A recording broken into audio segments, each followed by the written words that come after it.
I'm thinking about dyeing my hair all over blonde. Not platinum white blonde, but just like a blonde. I don't know. I know you lot probably don't care. I don't know.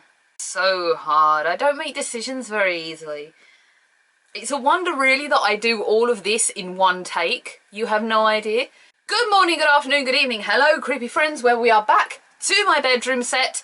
As you all well know, we are not at my dad's anymore. The reason the video went down yesterday was because a friend of mine made he noticed something on it and I had to edit it out. Point is, I re-uploaded the video. You can check it out. It's the one before this. This is the second Thunderbird.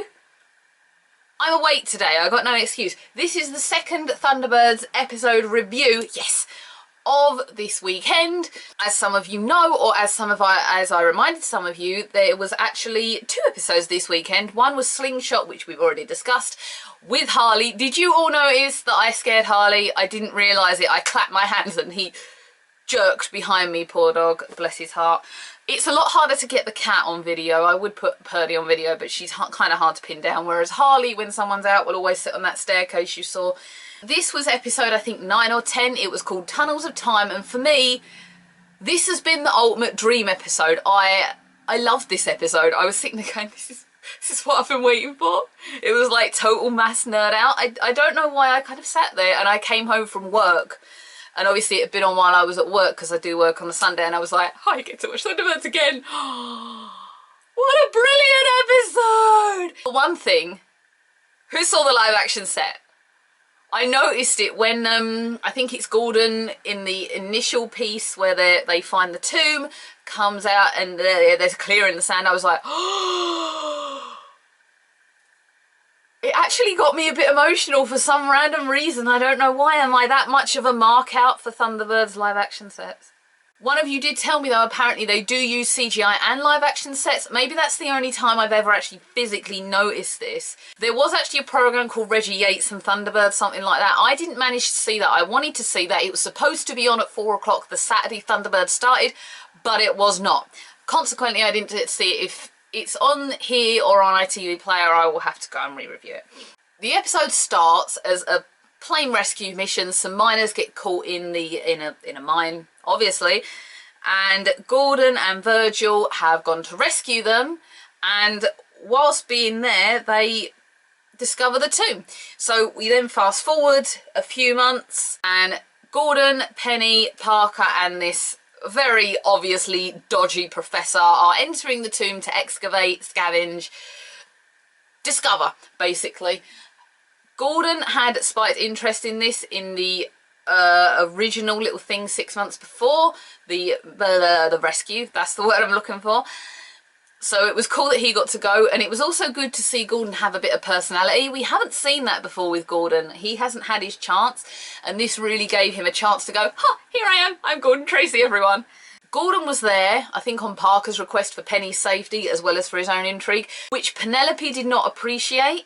However, I would say this is a woman of the 22nd and 21st century type thing, but Penelope was always an independent woman for her time.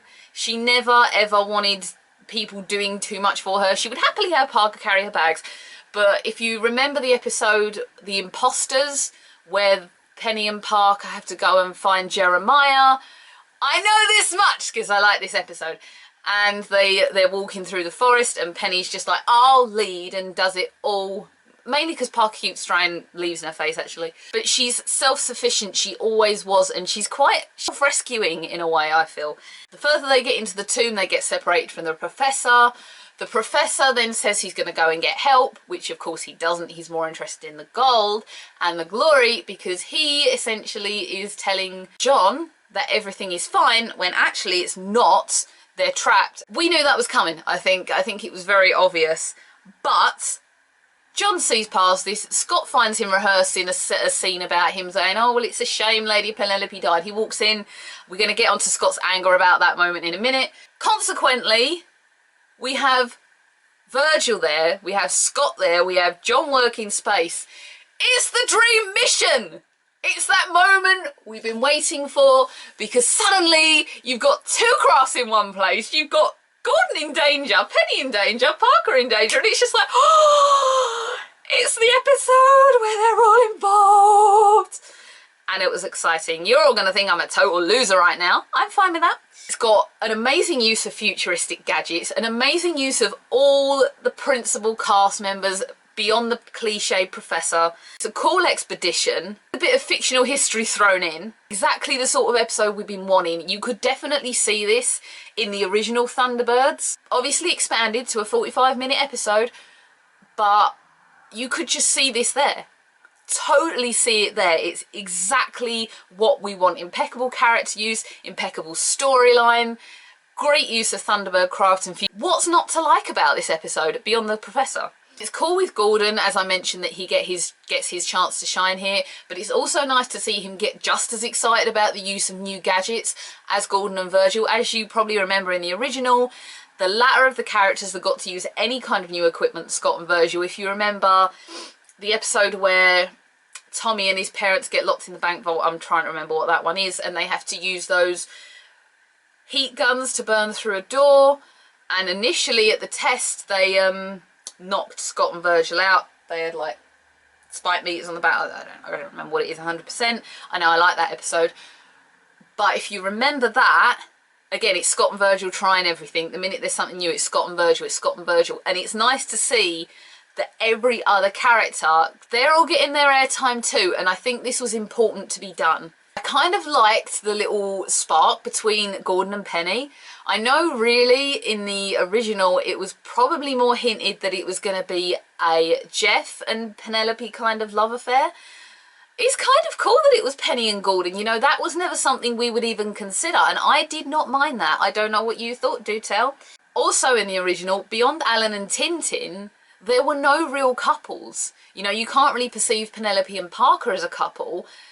Obviously, Jeff's wife had died, and that was all we had. Carano was a single guy. Brains would never have sex, so, which we're not even going to discuss Fermat. It's good to see that little relationship bonding. I think that was important, as I mentioned probably in my very first Thunderbirds video, that we saw relationships building, because 5 young men in their 20s/30s probably wouldn't be staying in one place that long. They'd want to go and find relationships and whatnot. Obviously, since we're on CITV, they're not going to be doing too much of that. They're not exactly going to be going out clubbing and having one-night stands, you know, just putting that out there for you. Scott's anger when he finds that the professors have left Gordon, especially Gordon and Penelope and Parker, in danger is a revelation, because what it gives Scott is character depth. You got to think Scott and Virgil are the oldest, but Scott especially probably feels the most responsibility to his brothers.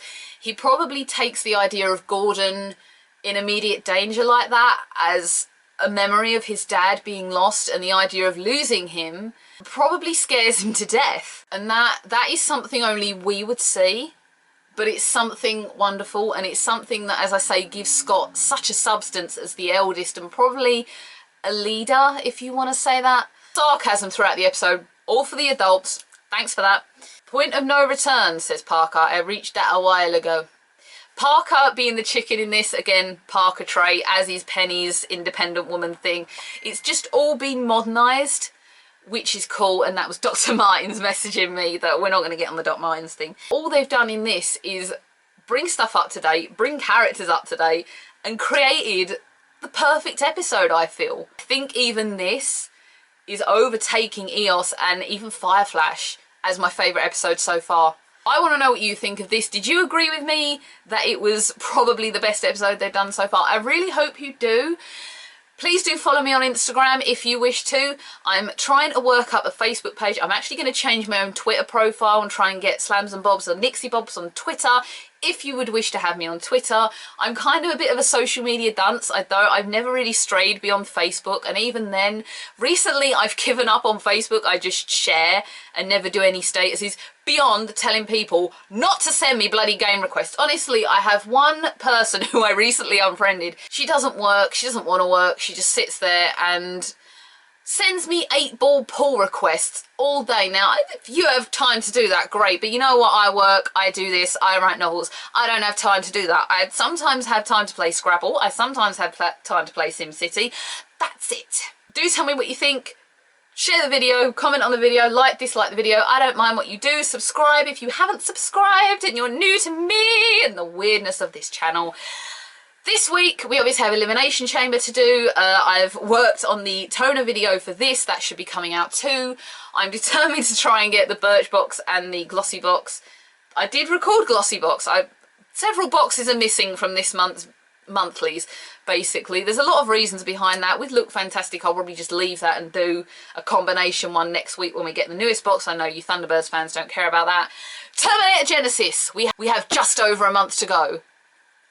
Anyone excited about that one? I will see you all again for Thunderbirds. I have no idea if we have 2 episodes this week. We'll find out. Bye, everyone.